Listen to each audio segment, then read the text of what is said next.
So in this video, I am going to show you how to cut videos in VLC media player quickly and efficiently. You can easily trim video sections, saving time and disk space.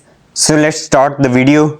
First, open the video in VLC you want to cut and go to View in the menu bar.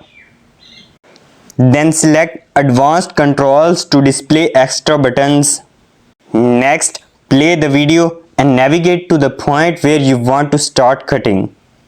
Click the red record button and let the video play until you reach the end point of your desired clip. Click the record button again to stop recording. Your trimmed video will be saved in the videos folder by default. This method allows you to quickly cut videos without needing extra softwares. So that's how to cut video in VLC media player. If you found this tutorial helpful, so don't forget to liking the video.